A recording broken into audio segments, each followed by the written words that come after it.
que é digno de receber a honra e a glória, a força e o poder, ao eterno, imortal, invisível, mas real, a Ele ministramos o louvor.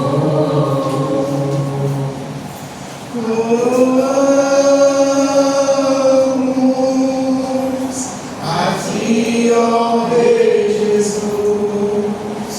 Oramos a Ti, ó Rei Jesus.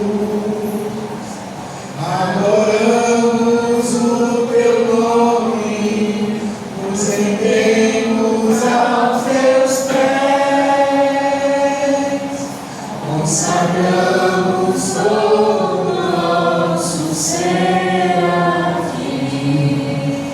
Aleluia. Louvado seja o nome do Senhor. Convido a igreja do Senhor para que juntos possamos abrir a nossa vida. Deixe que se encontra na primeira carta do apóstolo Paulo aos Coríntios. Vamos ler capítulo 4, versículo 1. Seremos lendo 5 versículos em nome de Jesus. 1 Coríntios, capítulo 4, os versículos 1 a 5.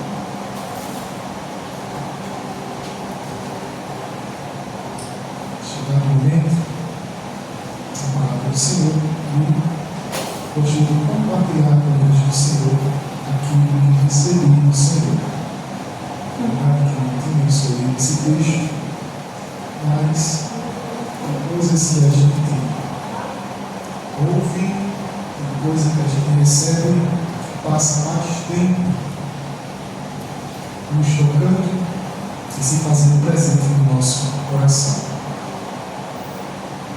Com os amigos, na casa do Senhor, é um momento propício para isso.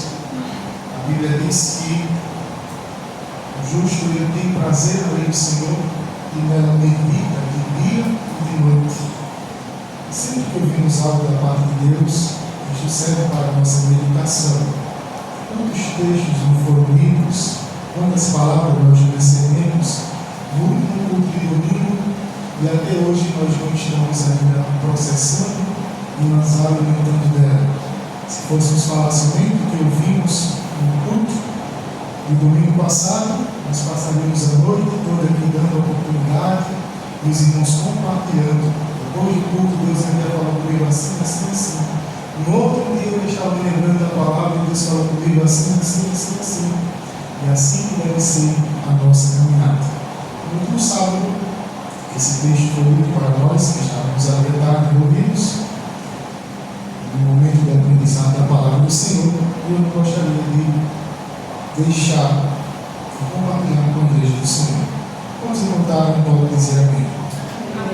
1 Coríntios capítulo 4, versículo 1 diz assim: assim, pois, importa que todos nos considerem como ministros de Cristo e encarregados dos mistérios de Deus. Ora, além disso, o que se requer desses encarregados é que cada um deles seja encontrado fiel. Mas a mim pouco importa ser julgado por vocês ou por um tribunal romano. Nem eu julgo a mim mesmo, porque a consciência não me acusa de nada, mas nem por isso me dou por justificado. Pois quem me julga é o Senhor. Portanto, não julguem nada antes do tempo, até que venha o Senhor, o qual não somente trará à plena luz as coisas ocultas das trevas, mas também manifestará os desígnios dos corações. E então cada um receberá o seu louvor da parte de Deus. Sabemos que o apóstolo Paulo foi chamado por Deus e enviado pelo Senhor para serviço do Evangelho de Deus. E sabemos que em suas viagens missionárias, o apóstolo Paulo ele plantou algumas igrejas, e essas igrejas moravam no seu coração. Uma delas era a igreja de Corinto, um lugar muito difícil, um lugar onde o pecado emanava pelas ruas, mas o apóstolo Paulo não desistia desta igreja, porque a tinha no seu coração e sempre lembrava desta igreja em suas cartas. E neste texto que lemos, o apóstolo Paulo ele traz uma exortação a como a igreja do Senhor deveria olhar para a sua liderança. Ele disse àquela igreja que todos nos considerem como ministros de Cristo. Quando ele disse que todos nos considerem, ele não dá apenas uma ordem, mas ele dá uma exortação. É assim que vocês devem nos considerar, é com esses olhos que vocês devem nos ver. Esta igreja, apesar de fundada, apesar de plantada pelo apóstolo Paulo, ela não tinha a cara com o seu pastor. A unidade que se diz que a igreja é a cara do pastor. Nem sempre isso é verdade, nem sempre isso reflete a realidade. Um exemplo disso é a igreja de Corinto. O apóstolo Paulo ele tinha o perfil da humildade, mas esta igreja estava tomada pelo orgulho. Havia divisão na igreja do Senhor. A igreja precisa tomar uma atitude, ela precisava tomar uma atitude, porque elas não estavam andando de acordo com os ensinamentos dos apóstolos que tinham pregado para esta igreja. O apóstolo Paulo traz essa exortação. Uns diziam que seguiam a Paulo, mas não tinham a humildade de Paulo. Outros diziam que seguiam a Pedro, mas não tinham a humildade de Pedro. Os apóstolos eles sempre se identificavam como servos, como ministros do Senhor. Você abrir a sua Bíblia, lá em 2 Pedro, ele abre a sua carta aos cristãos, se identificando como Simão Pedro. E qual era o seu título? Antes de ele se identificar como apóstolo, ele se identificava primeiro como servo. Ele dizia: Simão Pedro, servo e apóstolo, porque não adianta ser apóstolo se você não for servo. E o apóstolo Paulo estava dizendo que vocês nos considerem como servos.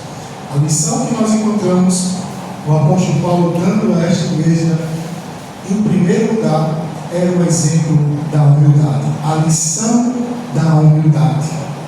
O apóstolo Paulo disse que deveria ser considerado pelos seus irmãos em Cristo Jesus como ministro de Cristo. E esta palavra ministro tem a sua origem no grego, onde o termo poucas vezes citado na Bíblia, pelo menos pelo apóstolo Paulo, uma única vez, e é neste versículo, onde a palavra que pode ser traduzida por ministro é huperetes. E huperetes era aquele escravo que não tinha sequer dignidade. Huperetes era aquele escravo escolhido, selecionado, muitas vezes quando até condenado à morte, para remar no convés dos navios. Os navios que em suas viagens ele até se utilizava das velas, mas por muitas vezes ele se utilizava de remos, incluindo em suas batalhas. Imagine um navio de guerra, onde na parte inferior do navio estavam vários escravos acorrentados ao remo e aprisionados ao navio, e esses navios eles colidiam uns com os outros pela força dos remos. Esses escravos eram que movimentavam os navios, mas eles não eram vistos, eles não tinham direitos, eles só saíam dali em direção à morte. Eles trabalhavam, mas não eram vistos. E o apóstolo Paulo, ele poderia pedir à igreja que o visse com vários olhares, mas ele disse: cada um de vocês me considere como aquele escravo que não tem direito, que não tem dignidade, que trabalha, mas que ele não é visto. Porque para o apóstolo Paulo, ao serviço do reino de Deus, não tem como sermos celebridades, não tem como nós brilharmos. porque só quem brilha é o Senhor. Por mais que nós façamos, a glória tem que ser dada ao Senhor. Não há mérito em nós, é o Senhor que faz tudo em todos, e nós somos apenas instrumentos em sua mão, com o propósito de glorificarmos ao seu nome. Não existe celebridades da palavra, só pode existir servos da palavra. O apóstolo Paulo recebeu apenas uma ordem e ele se esforçava para andar de acordo com a ordem que recebeu, e ele sabia que o mérito não era para si, mas o mérito era do Senhor que o havia chamado para o ministério. Ele disse lá no capítulo 9, versículo 16 da mesma carta: se anuncio o Evangelho, não tenho do que me gloriar, pois sobre mim me pesa esta obrigação, porque ai de mim se não pregar o Evangelho. Servo não pode ocupar o lugar de Senhor. Nós não somos senhores da palavra, não temos autonomia, só temos a palavra, e a palavra de Deus é a autoridade máxima sobre as nossas vidas. Por isso que culto não é lugar de holofotes, porque em cada culto só pode existir um servo, aquele que não está aqui para brilhar, mas que está aqui para mostrar quem deve ser glorificado, é apontar o caminho do Senhor.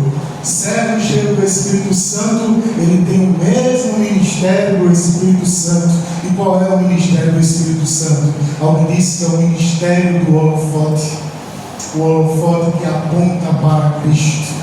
O Espírito Santo tem o seu propósito aqui na terra, é apontar para Cristo. E todo servo do Senhor, quando recebe a oportunidade, ele deve ter esse mesmo propósito no seu coração, é apontar para Cristo.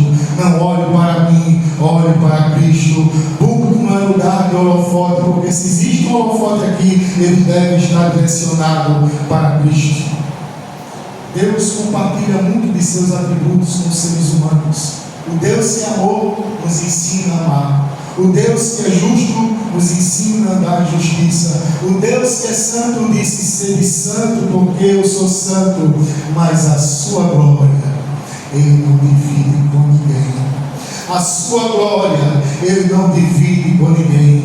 Quem quiser ser glorificado será humilhado por Deus, mas quem a si mesmo se humilhar, Deus o exaltará ao lado de Cristo. O apóstolo Paulo disse: quer olhar para mim? Olhe para mim, mas me veja como alguém que não passa de um servo, alguém que não passa de um encarregado dos mistérios de Deus. E esta palavra encarregada, em algumas traduções, está escrito mordomos, dispenseiros. O apóstolo Paulo disse: assim, pois, importa que todos nos considerem como ministros de Deus e encarregados dos mistérios de Deus, mordomos dos mistérios de Deus, dispenseiro do mistério de Deus. E o que era o mordomo? O mordomo é alguém que era contratado para administrar a casa do seu senhor com aquilo que tinha na sua dispensa. Ele era o dispenseiro, ele não era dono de nada.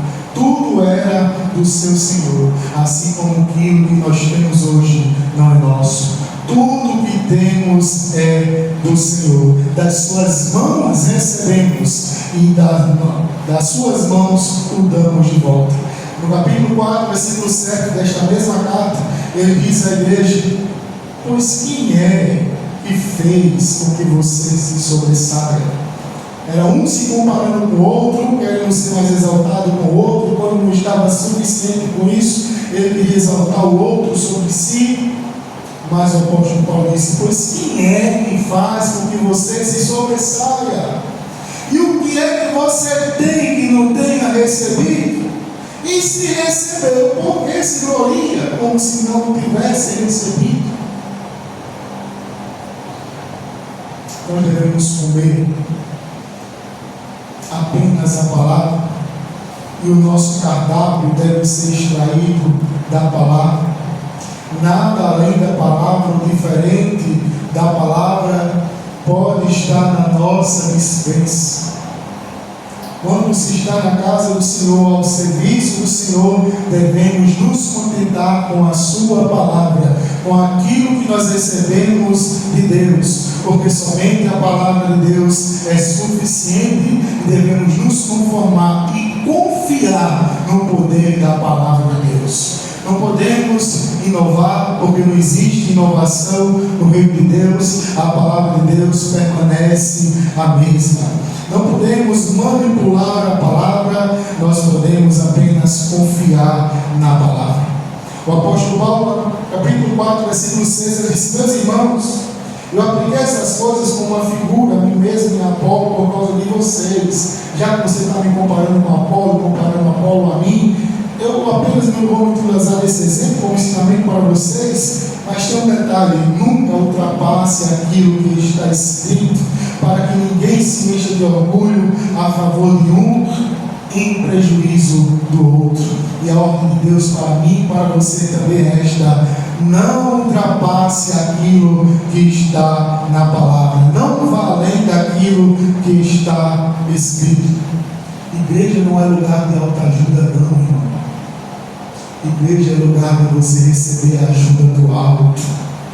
Chega de autoajuda, chega de comiseração. Nós não precisamos romantizar o Evangelho, não.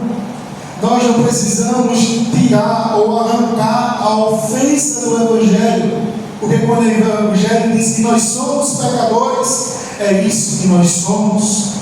E porque somos pecadores, Jesus se fez pecado por nós, e aí está a esperança do Evangelho. Jesus veio buscar e salvar aqueles que estavam perdidos. Mas parece que as pessoas entram por essas portas sem nenhuma consciência que estão perdidos e saem mais seguros ainda de que estão salvos, quando estão mais perdidos ainda. Porque muitas vezes nós queremos defender o Evangelho. O Evangelho não precisa que eu e você o defendamos. Da mesma forma que você não precisa defender o leão, você só precisa abrir a jaula. Confiemos no poder do Evangelho. Preguemos a palavra com ousadia, com autoridade, mas com sinceridade e verdade, de forma completa. E o Espírito Santo de Deus é quem vai fazer a obra, e Ele não precisa de mim e de você para convencer ninguém. Ele convence do pecado, da justiça e do juízo. E eu e você, com humildade, devemos nos submeter à autoridade e ao poder da palavra de Deus. E possamos entender aquilo que o apóstolo Paulo estava dizendo: eu sou apenas encarregado, eu sou apenas mordomo, e porque eu sou mordomo, eu vou me utilizar daquilo que está na dispensa. O que está na sua dispensa está aquilo que está escrito. Você confia naquilo que está escrito? É por aquilo que está escrito que Deus irá manifestar a sua glória em nós, como também através de nós. A segunda lição que o apóstolo Paulo traz a esta igreja é a lição da fidelidade.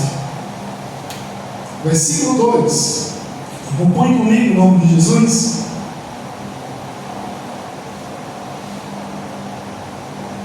Ora, além disso, o que se requer destes encarregados é que cada um deles seja encontrado fiel. As pessoas naquela cidade davam muito valor à retórica. É por isso que Apolo era considerado como um gigante, apesar de não ter muito conhecimento, apesar de muitas vezes alguém ter que ensiná-lo. Mas quando lhe davam a oportunidade de trazer a palavra, ele atraía os corações pelo poder da sua retórica e pelo poder que ele tinha ao utilizar suas palavras. Mas o apóstolo Paulo disse: mais importante do que isso é você ser encontrado fiel. E a pergunta que não quer calar: o apóstolo Paulo desejava ser encontrado fiel por quem? É a quem que o apóstolo Paulo devotava a sua fidelidade. Ainda que o apóstolo Paulo não tinha os melhores talentos, ele queria ser reconhecido pelo seu Senhor.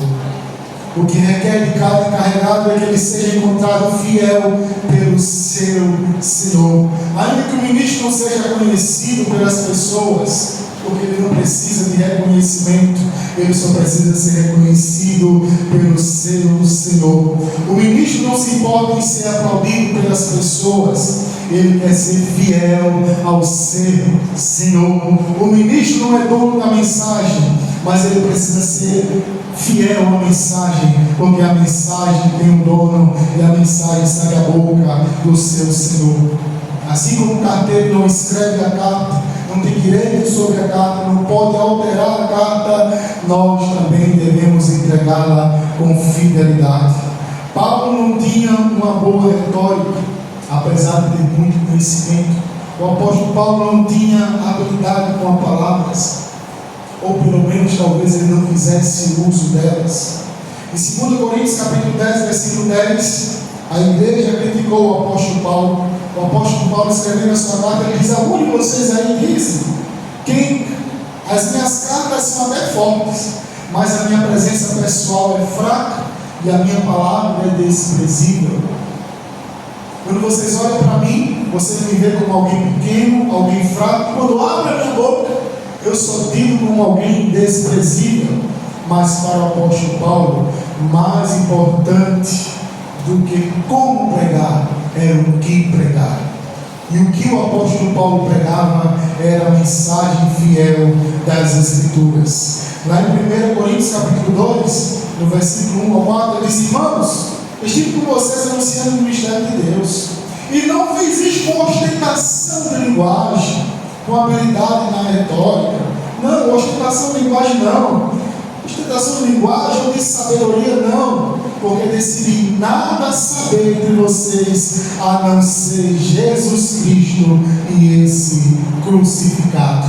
E o apóstolo Paulo disse: e foi em fraqueza, em temor, em grande temor que eu estive entre vocês. O apóstolo Paulo, quando ele ia pregar, ele ficava assim, se tremendo. Quem sabe ele até gaguejasse, mas quando ele abria a boca, era o evangelho que era pronunciado. Não sei como ele pronunciava, mas eu sei o que ele pronunciava. Ele pronunciava o Jesus Cristo e esse crucificado. E aqueles que recebiam a mensagem têm as suas vidas transformadas e poderiam testemunhar que verdadeiramente o evangelho era poder de Deus na vida de todos aqueles que creem.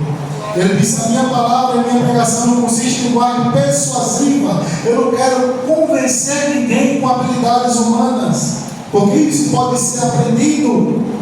Mas eu quero que vocês vejam em demonstração do Espírito e de poder. Como nós estamos pregando o Evangelho? Como as verdadeiras cartas vivas? Porque além do que nós devemos pregar, a segunda pergunta é: como nós devemos pregar? E pregar com autoridade não é gritar em microfone, não é atrair glória a Deus e aleluia. Pregar com autoridade é você pregar e viver aquilo que você prega. Não adianta você pregar uma coisa e viver de forma diferente. Não adianta você anunciar o amor com o coração cheio de ódio. Não adianta você pregar sobre a verdade se a mentira está nos seus lábios. Não adianta você pregar sobre sinceridade se você alimenta a falsidade. Pregar com autoridade é viver aquilo que você prega. Você é uma carta viva nas mãos de Deus? Porque a maioria de nós raramente verá aqueles que nos ouvem abrindo a sua Bíblia ou lendo aquilo que nela está escrito, mas certamente todos eles irão ler o cristão que está pregando. Muitos nunca irão abrir a Bíblia, mas todos são capazes de ler quem você é. Que possamos pregar com autoridade, e isto é ser fiel ao Senhor. O apóstolo Paulo se importava com uma coisa: eu quero ser fiel ao Senhor, eu quero ser encontrado fiel, eu quero ser uma réplica perfeita do meu Senhor, eu quero ser tão parecido com o Senhor ao ponto de ser confundido com Ele. Isso é ser encontrado fiel pelo Senhor. Será que aquilo que nós pregamos tem alguma coisa a ver conosco. Não importa o seu talento, porque não importa o tamanho do seu talento se você não for fiel ao Senhor. O que importa é que sejamos fiéis.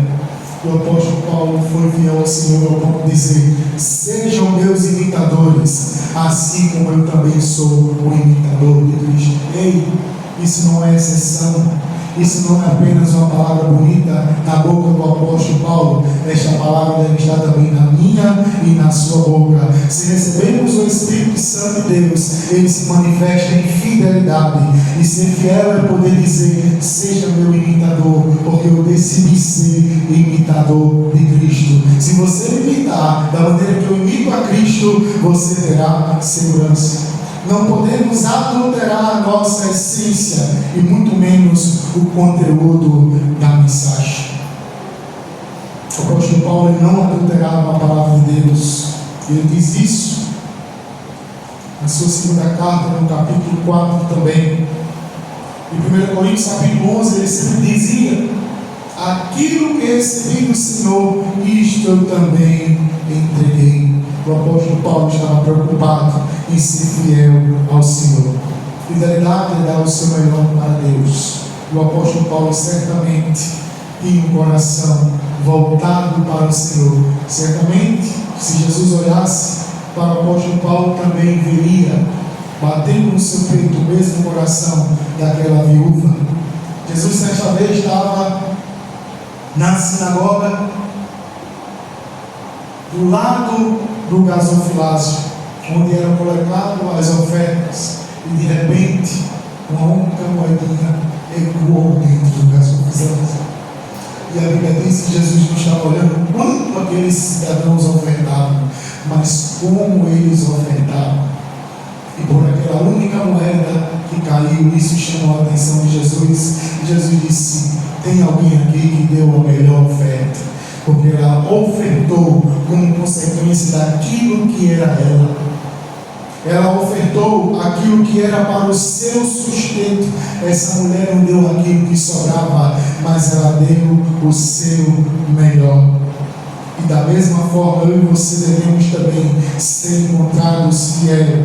Aquele que não vê apenas a aparência, mas ele vê aquilo que está no nosso coração.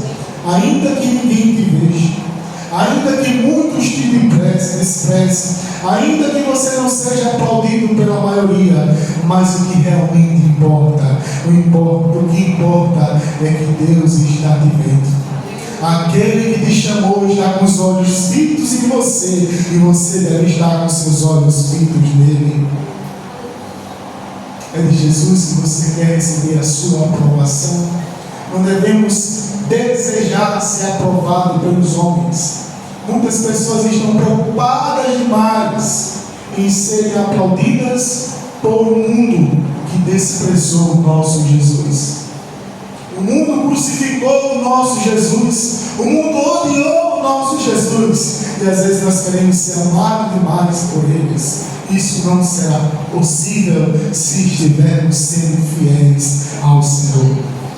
A Bíblia diz que aquele que deseja viver de maneira piedosa certamente serão perseguidos. É a Cristo que está sendo entregue a nossa fidelidade. Conta-se que um certo jovem foi instruído desde a infância a tocar um determinado instrumento, ao ponto de se tornar um especialista muito cedo, ao ponto de atrair multidões para ouvi-lo. E não importa o número de pessoas, ou quantas pessoas estivessem em uma arquibancada o aplaudindo, a sua reação era a mesma. E isso chocava a todos.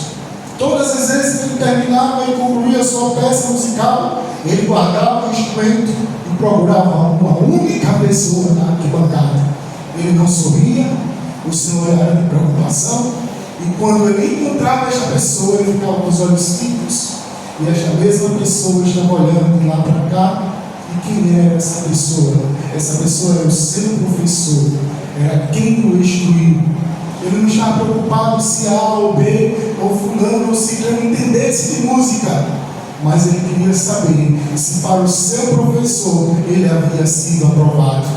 Aquele professor não tinha autoridade de o corrigir ou dizer que ele acertou. Poderia dar um sinal de positivo e poderia dar um sinal de negativo. E era para esta pessoa que ele olhava. Da mesma forma, eu e você devemos olhar para Jesus. Somos servos de Cristo e importa que sejamos encontrados fiéis pelo Senhor. O apóstolo Paulo nos dá também a lição da motivação correta. 1 Coríntios, capítulo 4, versículo 3 e 4. Leia também comigo, acompanhe o texto em nome de Jesus. O apóstolo Paulo diz: pouco importa ser julgado por vocês ou por um tribunal humano. Eu digo a vocês que isso não era arrogância da parte dele. Ele não estava se sentindo ao ponto de dizer: estou nem aí para o que vocês acham de mim. Não é esse o sentimento do apóstolo Paulo.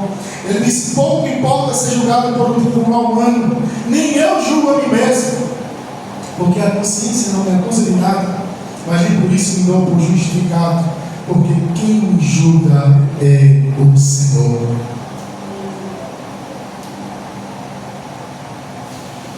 O apóstolo Paulo olhava para a multidão, olhava para aquela igreja e dizia: ainda que vocês me julguem, o seu julgamento pode falhar.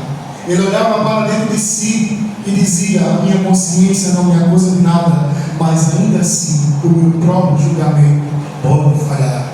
Mas há um que não falha em seu julgamento, e ele disse que ele tinha a sua confiança, porque em Cristo ele estava justificado e ele estava satisfeito em dizer: quem me julga é o Senhor. O que nos motiva, meus irmãos e minhas irmãs, é saber que Deus ele veio no nosso coração. Deus sabe qual é a nossa motivação e qual é a intenção do nosso coração. Há uma frase que diz o seguinte: cristianismo não tem a ver com realizações, mas tem a ver com motivações. Não importa aquilo que você realize para Deus, ou em benefício do reino de Deus, ou até em benefício próprio, não importa. O que importa é o motivo pelo qual você fez isso. Ele sonda as intenções, ele sabe o que está no nosso interior. A Bíblia diz, em 1 Samuel, que o profeta ele via apenas a aparência, mas Deus sabia o que estava dentro do coração de cada um. E Deus ele está preocupado com as nossas motivações. O que nos motiva a fazer é mais importante do que aquilo que nós fazemos. As obras sem amor, que deveria ser a nossa motivação correta, nada vale diante de Deus. O apóstolo Paulo, escrevendo esta mesma igreja, no capítulo 13, ele diz: ainda que eu falasse a língua dos anjos, se não tiver amor, seria apenas como bronze fazendo zoado. Ainda que eu tenha dom de profetizar, conheça todos os mistérios da ciência, ainda que eu tenha fé ao ponto de transportar os montes, uma fé ao ponto de operar maravilhas, se não tiver amor, eu nada serei. Ainda que eu distribua todos os meus bens para os pobres, olha só que boa ação, mas nem sempre fazemos isso por amor.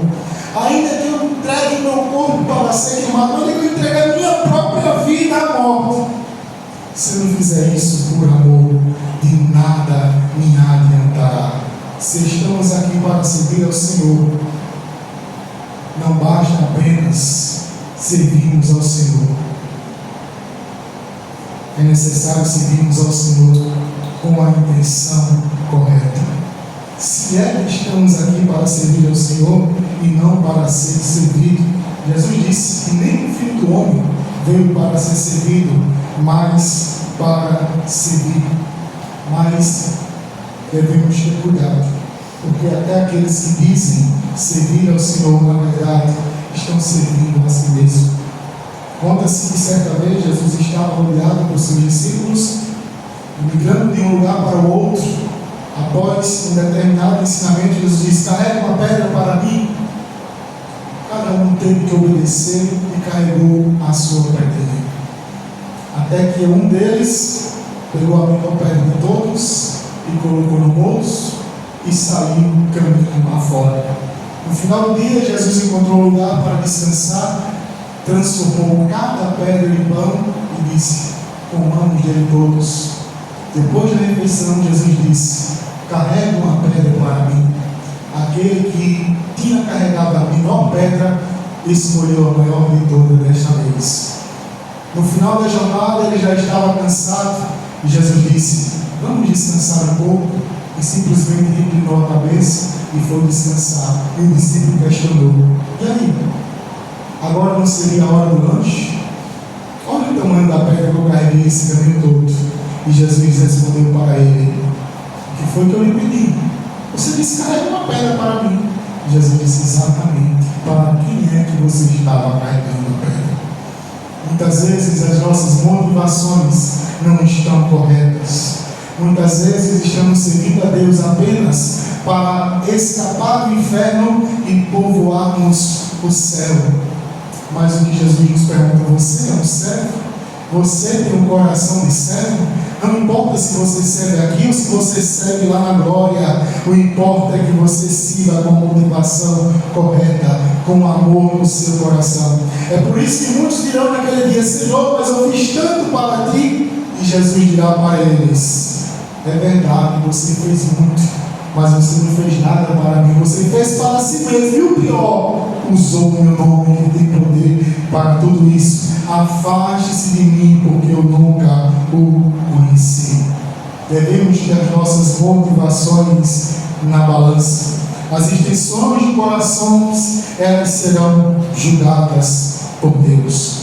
Lá no capítulo 4, no versículo 4 do que lemos, versículo 5, capítulo 4 e 5 de 1 Coríntios, ele manifestará o desígnio no coração, então cada um receberá o seu louvor da parte de Deus. As intenções serão julgadas.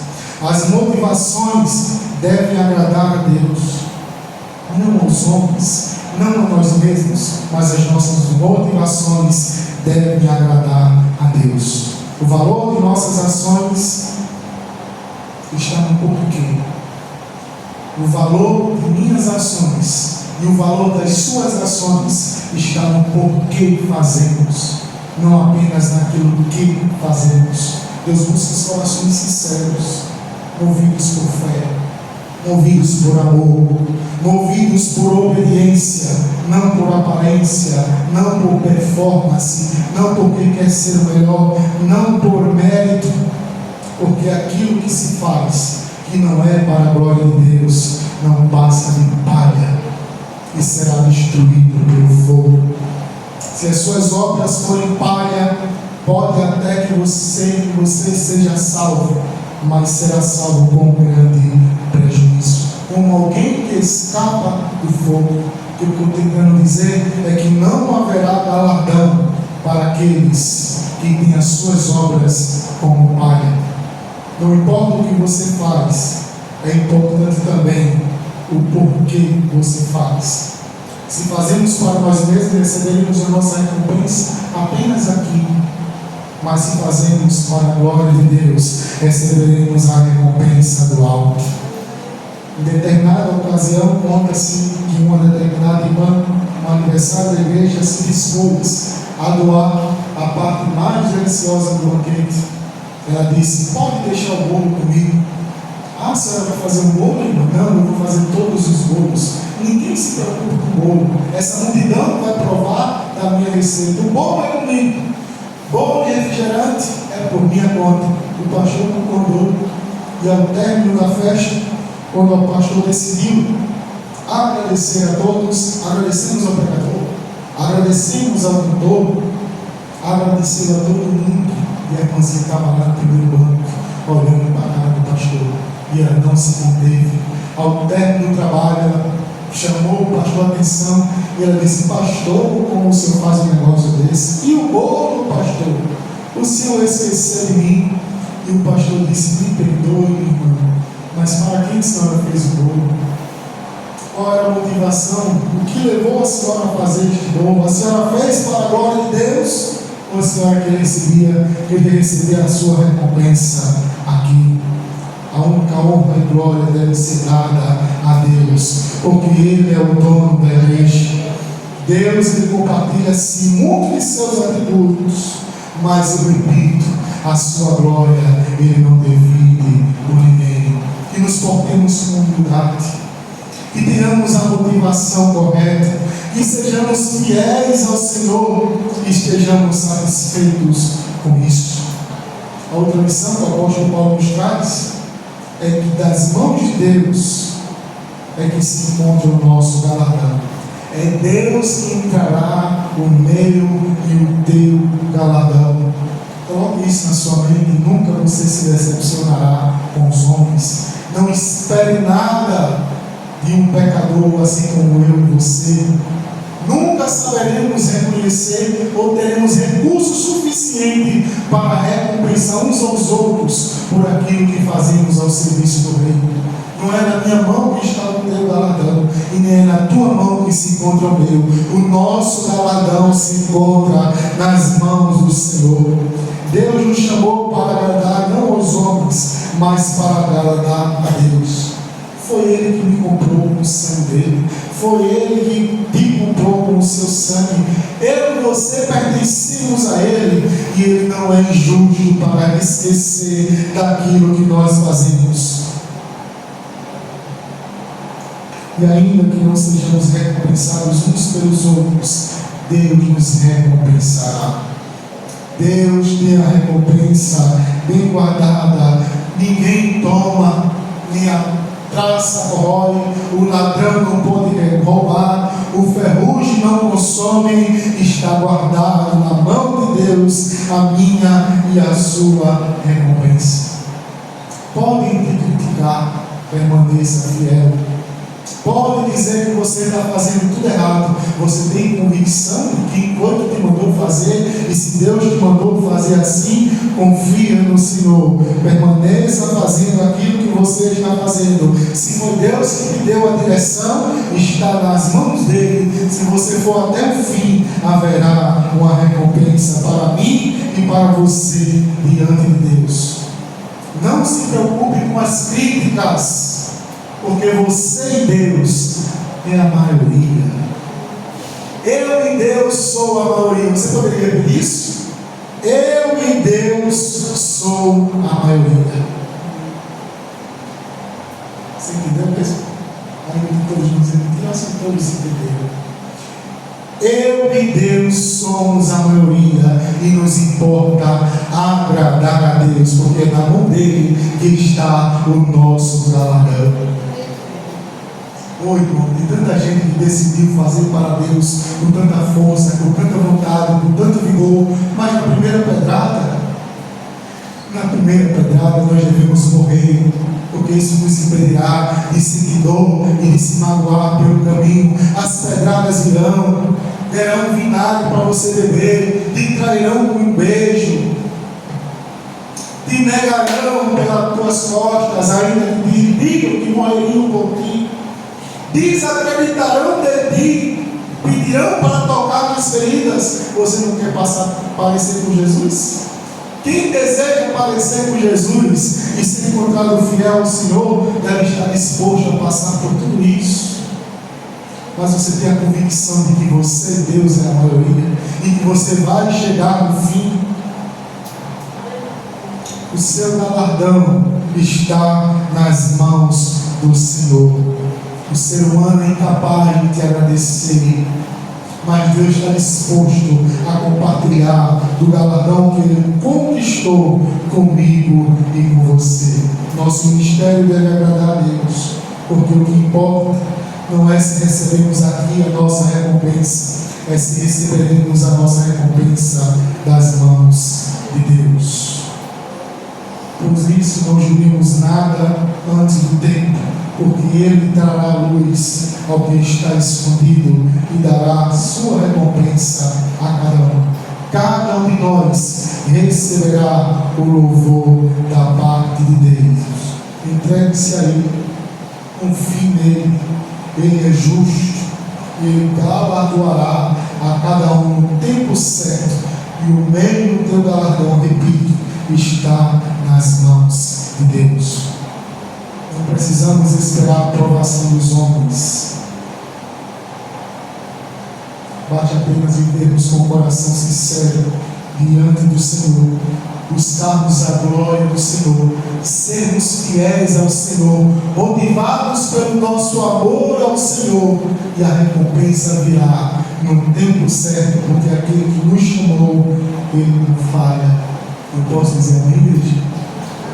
Louvado seja o nome do Senhor. Guardemos essa palavra no nosso coração e certamente Deus cumprirá o seu propósito na nossa vida, em nome de Jesus.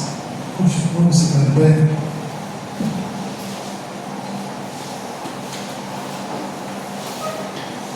E de pé como estamos, alguém poderia puxar aquele livro de fundo lá?